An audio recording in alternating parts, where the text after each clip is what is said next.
AP liquor scam case దర్యాప్తులో SIT దూకుడు. SPY agro industries యజమాని Sajjala Sridhar Reddy arrest. AP liquor scam case దర్యాప్తులో SIT దూకుడు. నిన్న ఎస్పీవై ఆగ్రో ఇండస్ట్రీస్ యజమాని సజ్జల శ్రీధర్ రెడ్డి అరెస్టు. నేడు విజయవాడలో ఏసీబీ కోర్టులో హాజరు. మే 6 వరకు జ్యుడిషియల్ రిమాండ్ విధించిన న్యాయమూర్తి.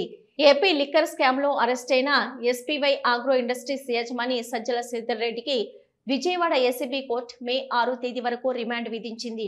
దీంతో ప్రత్యేక దర్యాప్తు బృందం సిట్ అధికారులు అతన్ని విజయవాడ జిల్లా జైలుకు తరలించనున్నారు.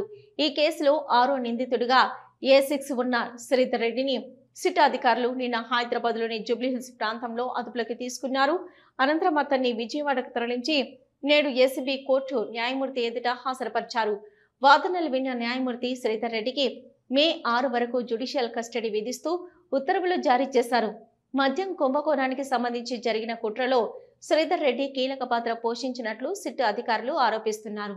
గత వైసీపీ ప్రభుత్వం 2019లో అధికారం చేపట్టిన తర్వాత కొత్త మద్యం విధానం పేరుతో నెల 50 కోట్ల నుంచి 60 కోట్ల వరకు అక్రమంగా ముడుపులు వసూలు చేసేందుకు కుట్ర జరిగిందని ఆరోపణలు ఉన్నాయి. ఈ కుట్రలో భాగంగా జరిగిన కీలక సమావేశంలో శ్రీధర్ రెడ్డి కూడా పాల్గొన్నారని సిట్ వర్గాలు పేర్కొంటున్నాయి. ఈ సమావేశంలో వైసీపీ ఎంపీ మిథున్ రెడ్డి, విజయసాయి రెడ్డి, నాటి ప్రభుత్వ ఐటీ సలహాదారు రాజ్ కేశరెడ్డి, ఏపీఎస్ బీసీఎల్ మాజీ ఎండీ వాసుదేవరెడ్డి, అదే సంస్థ ప్రత్యేక అధికారి సత్యప్రసాద్ వంటి వారు కూడా పాల్గొన్నట్టు కేసు దర్యాప్తులో వెల్లడైనట్లు సమాచారం.